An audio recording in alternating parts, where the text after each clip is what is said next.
Ok, gente, boa noite. Eu tô fazendo esse vídeo para explicar esse material sobre tipos de argumentos, tá?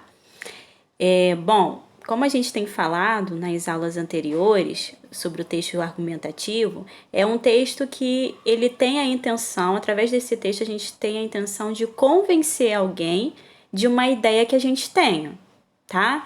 Então, até uma atividade que eu pedi para vocês. Eu quero que vocês falem da opinião sobre o isolamento social. Vocês concordam ou não? Ah, eu não concordo. Por que não? Qual é o argumento que você vai utilizar para defender essa ideia de que o isolamento não é necessário? Você não pode simplesmente falar por que não. Você tem que dizer por quê, tá? Então, o argumento seria esse motivo, essa motivação para que a gente pense dessa forma. Então, quando eu argumento, eu utilizo essas motivações, esses motivos, tá? E à medida que o meu leitor ele se depara com esses argumentos, ele pode estar mais convencido de que a minha ideia é a melhor.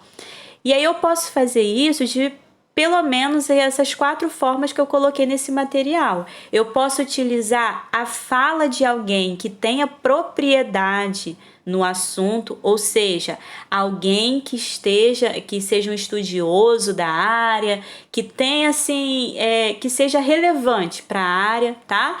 Então, o que eu tô querendo dizer? Se a gente está falando em isolamento social, e aí eu quero usar a fala de alguém sobre esse isolamento social, eu vou utilizar a fala de alguém da saúde, que vai ter peso na minha dissertação, no meu texto argumentativo. Eu não posso, por exemplo, utilizar a fala do Pelé.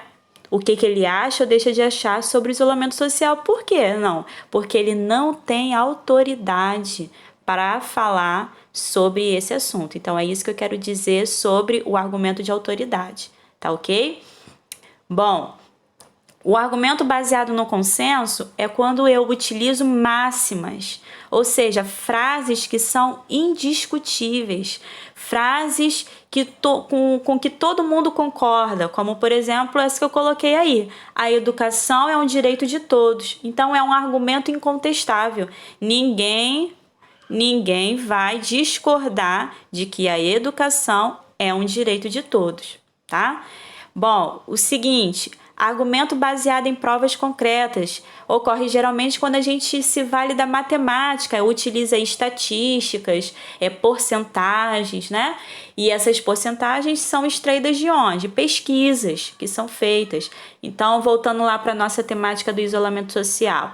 Eu quero argumentar que os países em que houve um isolamento social sério, né, que a população seguiu a risca e tal, o nível de contaminação foi muito menor. E aí eu digo que num país X, o isolamento social ocorreu durante 2 meses, né? E ninguém pôde sair de casa, etc. E por conta disso, 20% só da população foi contaminada.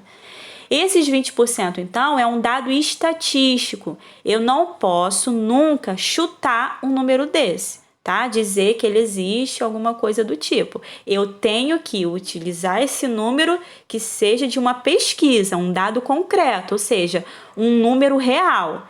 Eu não posso colocar no achismo, não, tá? E por último, argumento com base no raciocínio lógico. Quando que acontece esse? Quando eu relaciono causa e consequência. Quando algo vai causar outra coisa. Então, eu posso relacionar o isolamento social com o baixo índice de contaminação na medida que as pessoas vão evitar as aglomerações. Então, o isolamento social é necessário porque com o isolamento social, as pessoas vão diminuir os contatos, né, o contato com outras pessoas, as aglomerações, e em consequência disso, né, o nível de contaminação vai diminuir. Então, eu digo que aumentando o isolamento social, eu tenho uma consequência que é diminuição da contaminação, tá? Então, de uma forma geral, esses são os tipos de argumentos que a gente pode utilizar nas redações.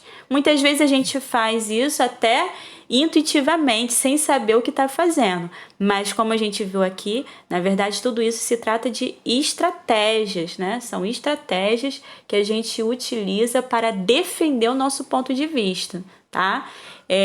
A tarefa que vocês precisam fazer é analisar a redação que eu coloquei lá no portal e indicar só um argumento. Naquela redação tem mais de um argumento, tá? Tem mais de um exemplo, então não tem uma resposta só. Mas eu estou pedindo para vocês extraírem só um argumento e me dizer que tipo de argumento o autor utilizou, tá? Aquela redação é uma redação nota 1000 no Enem, então não se assuste com a forma como a pessoa escreve e tal, né? É um texto assim notável, com certeza, mas não se assuste, não ache você que só fazendo uma redação naquele tipo, com aquela formalidade, vocês vão passar no Enem, tá bom? Não é essa a minha intenção. Eu quero, por hora, que vocês vejam aquele texto focando no argumento, tá? Que tipo de argumento aquele autor utilizou, tá bom? Um beijo, gente!